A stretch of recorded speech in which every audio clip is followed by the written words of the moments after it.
Hello everyone.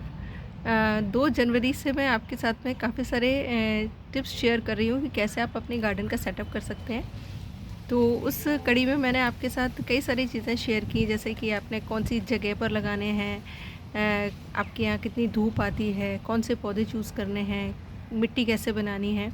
उसी कड़ी में आज एक चीज़ शेयर कर रही हूँ कि आप पॉट्स का साइज़ जो होता है ना, वो बहुत मैटर करता है प्लांट के लिए। जैसे परमानेंट जो प्लांट होते हैं उनकी रूट्स का फैलाव ज़्यादा होता है, और जो सीजनल प्लांट्स होते हैं उनकी रूट्स बहुत ज़्यादा नहीं फैलती हैं। उसमें भी प्लांट्स की अलग अलग कैटेगरीज़ होती हैं, वैरायटीज़ होती हैं। उनसे आप धीरे धीरे देखिए करके ही सीखेंगे। बट फिर भी एक छोटा सा टिप दे रही हूँ कि जो आप परमानेंट प्लांट लेकर आ रहे हैं, जो कि पूरे सालों साल आपके गार्डन में रहता है, पूरे साल नहीं, सालों साल आपके गार्डन में रहता है, चाहे वो फूल वाला हो, जैसे चांदनी हो गया, गुड़हल हो गया, या मधुकामनी हो गया, कनेर हो गया, ये अलामांडा हो गया, मोगरा हो गया। ऐसे ही बहुत सारे प्लांट्स हैं, एक्सोरा। अभी देखिए प्लांट्स की हालत मत देखिएगा क्योंकि जस्ट अभी विंटर्स चल रही हैं और हालत देखिए। इतना खूबसूरत जो प्लांट पूरे सर्दियों में, इतना मतलब गर्मियों में इतनी प्यारी फ्लावरिंग करता है, और अभी देखिए हाल कैसा हो रखा है। तो इन प्लांट्स के लिए आपको प्लांट के अकॉर्डिंग पॉट लेना पड़ेगा। जैसे प्लांट छोटा है तो आप सिर्फ, जैसे सपोज़ करिए 10 इंच का आपका प्लांट है, तो 12 इंच का पॉट आपके लिए सफिशिएंट है। 2 या 3 इंच ही बढ़ा लीजिए। ज़्यादा बड़ा अगर आप लेंगे तो देखिए मिट्टी होगी ज़्यादा, पौधा होगा छोटा, और आपके पौधे को जब ज़रूरत से ज़्यादा पानी मिलेगा, होल्डिंग ज़्यादा पानी की होगी, तो पौधा ख़राब हो जाता है। ये चीज़ें आप शुरुआत से जब खुद करते करते करते करते सीखते चले जाएंगे, क्योंकि अगेन एक दिन में कोई नहीं सीखता है। तो आप प्लांट्स देखिए कैसा लेके आ रहे हैं, सीज़नल है या परमानेंट है, उसके हिसाब से आप डिसाइड करेंगे कि पॉट कैसा लेना है। अब पॉट्स के भी बहुत मिथ हैं कि मैं मिट्टी का लें, प्लास्टिक का लें, क्या लें। तो मेरे टेरेस पे मैं अक्सर आपको दिखाती हूँ, मेरे टेरेस पे आई थिंक मुझे लगता है प्लास्टिक है, मिट्टी है, सीमेंट है, सभी पॉट्स हैं, सभी तरीके के। क्योंकि पिछले जब 2 साल स्टार्टिंग किया था, लॉकडाउन में किया था यहाँ पर टेरेस गार्डनिंग, तो आपको पता है कबाड़ से जुगाड़ किया था सब। तो हर चीज़ में मैंने पौधा लगाया था, सिर्फ मैंने मिट्टी अच्छी बनाई थी। मिट्टी अच्छी बना लीजिए, ड्रेनेज प्रॉपर रखिए, एयरेशन प्रॉपर रखिए, तो हर चीज़ में पौधा ग्रो हो जाता है। हालाँकि ये फैक्ट है कि मिट्टी के जो पॉट्स होते हैं उनमें पौधे बहुत अच्छे से ग्रो करते हैं, क्योंकि उसमें एयरेशन होता रहता है, जड़ों को ऑक्सीजन मिलता रहता है। लेकिन आज के टाइम में एक तो मिट्टी के पॉट्स देखिए इतने अच्छे आते नहीं हैं, दूसरा अगर मिल भी जाते हैं तो अगेन वही कि वो ज़रा सा गिरता है, टूट जाता है, तो मैनेज करना बहुत मुश्किल हो जाता है। और बहुत सारे ड्रॉबैक भी हैं मिट्टी के पॉट्स के। इसीलिए आजकल देखिए प्लास्टिक इतना ज़्यादा इन हो गया है गार्डन्स में कि प्लास्टिक के पॉट्स तरह तरीके की वैरायटी के आपको मिल जाते हैं। और आप अपनी जगह के अकॉर्डिंग देखिए, बालकनी अगर ज़मीन है तो आप बड़े बड़े सीमेंट के पॉट्स भी ले सकते हैं, क्योंकि सीमेंट का भी अच्छा वर्क करता है।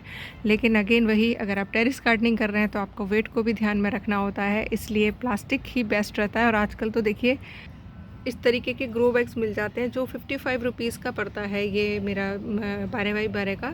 और बहुत अच्छे से इसके अंदर सब्जियां लगाइए, आप फलों वाले पौधे लगाइए, फूलों वाले पौधे लगाइए, अच्छे से ग्रोथ करते हैं।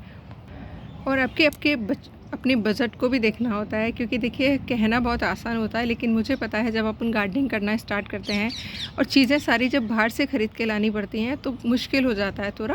तो अपने बजट को ध्यान में रखते हुए जो चीज़ ईज़िली अवेलेबल है आपको, सस्ती मतलब आपको बहुत ज़्यादा खर्चा ना करना पड़े, उस चीज़ में आप पौधे लगाइए। पौधे मना नहीं करते हैं उगने के लिए। अगेन मिट्टी अच्छी बना दीजिए तो पौधा सब चीज़ों में बहुत अच्छे से ग्रो होता है। देखिए ये मेरा कड़ी पत्ता है, जो कि देखिए एक छोटे से आटे के बैग में लगा हुआ है, और कितने अच्छे से हेल्दी है, अच्छे से चल रहा है, कोई दिक्कत नहीं है। तो बस अगेन वही, खूब बहुत सारा प्यार, सही मिट्टी, सही धूप, पौधा किसी भी चीज़ में चल जाता है। लॉकडाउन में तो मैंने, क्योंकि सब्ज़ी वाले भैया से मुझे इजीली ये सब्ज़ी के कैरेट मिल जाते थे घर के बाहर ही, तो मैंने सारे के सारे यही लेकर इसमें ही प्लांट्स लगाए थे। इसमें बस एक ही ड्रॉबैक रहता है, क्योंकि इसमें इतने सारे होल्स होते हैं चारों तरफ कि इनको कवर करना पड़ता है। बाकी इसके अंदर भी प्लांट्स बहुत अच्छे से, और सब्जियाँ तो खासकर बहुत अच्छे से ग्रो हो जाती हैं। तो जस्ट आप गार्डनिंग स्टार्ट कर रहे हैं तो बिल्कुल भी परेशान मत होइए। जो चीज़ आपके घर में इजीली अवेलेबल है, चाहे वो प्लास्टिक का डब्बा है, आटे का बैग है, कोई भी ड्रम है, प्लास्टिक की बकेट है, कोई भी कैसा भी प्लास्टिक का आपको मिल जाता है, कुरियर के बैग्स आते हैं, बस लगाना सीख लीजिए। दाल वगैरह की जो थैलियाँ आती हैं, बड़ी चाय वगैरह की पत्ती है जो अपन लाते हैं, उसकी थैलियाँ आती हैं बड़ी, उनको आप कर लीजिए। बस लगाना सीख लीजिए एक बार। जब लगाना सीख जाएंगे तो खूब बढ़िया बढ़िया पॉट्स लेकर आइए और लगाइए, क्योंकि आपको मैनेज करना आ जाएगा कि कैसे किस तरीके के पॉट्स में अपन को प्लांट्स को कैसे चलाया जाता है। तो भाई पॉट्स कैसा भी हो, बस उसके अंदर मिट्टी का अच्छा होना बहुत ज़रूरी है। मिट्टी अच्छी होगी तो पौधा हेल्दी होगा, और पौधा हेल्दी होगा तो सारी चीज़ें अपने आप ही अच्छी हो जाएंगी।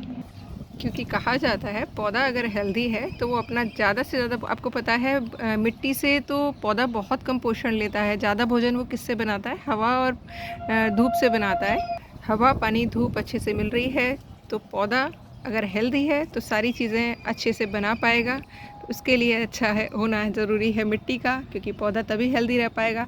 तो पहले मिट्टी पर काम करिए, उसके बाद पॉट्स का सिलेक्शन करिए, जगह सेलेक्ट करिए, पौधा सेलेक्ट करिए, क्या क्या उगाना है वो सब सेलेक्ट करिए, और उसके बाद अपनी बागवानी स्टार्ट कर दीजिए। ज़्यादा दिमाग मत लगाइए, जो बीज मिलता है उगाना स्टार्ट करिए, क्योंकि आप प्रैक्टिस कर रहे हैं। और जो भी एक्सपर्ट हैं वो तो सारा उगा ही रहे हैं अपने टेरेस पर। तो आई होप ये छोटी सी इन्फॉर्मेशन है पसंद आई होगी तो अप्लाई कर लीजिएगा। Thank you for watching.